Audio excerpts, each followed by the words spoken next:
I'm about to show you the exact moment you accidentally taught someone to disrespect you.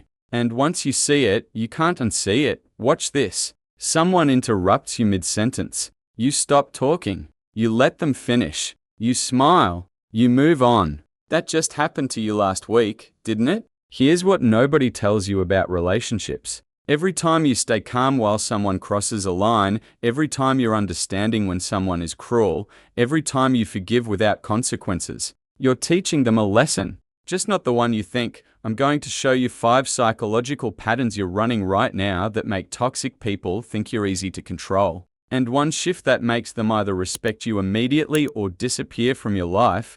Let's start with the one that's probably happening to you today. You know that person who treats you badly, but somehow you still check if they texted back? That's called intermittent reinforcement. And you're caught in it. Here's how it works. They ignore you, then suddenly they're nice. They criticize you, then they apologize. They disappoint you, then they show up with just enough effort to keep you hoping. And the whole time, you're giving them your emotional energy, your attention, your reactions, even when they don't deserve it. Next time they try to bait you, provoke you, guilt trip you, or start drama, pause. Don't respond immediately. Don't defend yourself. Don't fix the tension. Let silence do the work. Toxic people feed on your reactions. The second you stop giving them away for free, they lose interest. Not because you're being cold, because you're no longer easy to manipulate.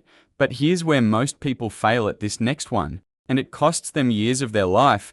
How many times have you said, "I can't," and then spent 10 minutes explaining why? That's the problem. When you over-explain your boundaries, toxic people don't hear an explanation. They hear negotiation. They hear doubt. They hear "convince me otherwise." One sentence. That's it. That doesn't work for me. Not "I'm so sorry, but I'm really busy and I have this thing and maybe next time." Just "that doesn't work for me." If they push back and ask why, you repeat it. "Because that's what works for me." Watch what happens. Healthy people will respect it immediately. Toxic people will get frustrated because you just took away their favorite weapon, your guilt. A strong boundary doesn't need a paragraph. It needs a period. The next one is subtle, but it's the one toxic people hate most because they don't even realize you're doing it. Not every boundary needs to be announced. Some of the strongest boundaries are invisible. Stop being so available. Reply for hours later instead of for minutes. Stop initiating every conversation. Keep your answers shorter.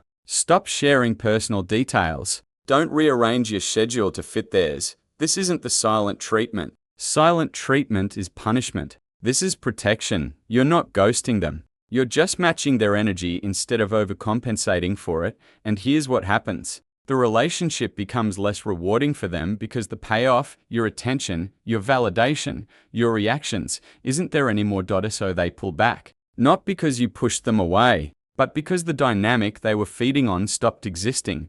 Now this next one is uncomfortable. And honestly, it took me years to accept it myself. You're staying in relationships that drain you because you're terrified of being disliked. I need you to hear this. The fear of someone not liking you is what keeps you tied to people who are bad for your mental health. Toxic people can smell approval dependency. They know when you're afraid of conflict, when you need everyone to like you, when you'd rather suffer in silence than cause tension, and they use it. Get comfortable with the idea that not everyone is meant to stay in your life. And that's not just okay, it's necessary. The moment you stop chasing approval, you become impossible to guilt trip. You can't be pressured. You can't be pulled back into old patterns.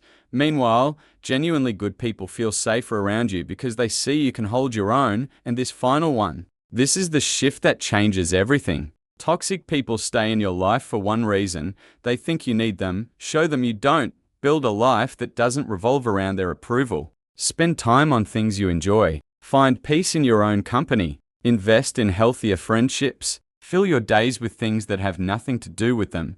When you do this, you send the most powerful message possible. I'm okay without you. Watch what happens. Healthy people respond with respect and admiration. Toxic people pull away because the power dynamic they relied on just disappeared. You didn't push them out. You just stopped making space for someone who didn't respect the space they had. If you recognized yourself in any of this, listen, you're not broken. You're not too sensitive. You weren't taught how to set boundaries. You were taught how to survive. Try one of these shifts this week. Just one, and watch who adjusts. Watch who respects it. Watch who quietly fades away. That's not loss. That's clarity. You're not pushing people away. You're finally making room for the ones who actually deserve to be there, and your life becomes quieter, lighter, and finally yours. If this helped, send it to someone who needs to hear it. I'll see you in the next one.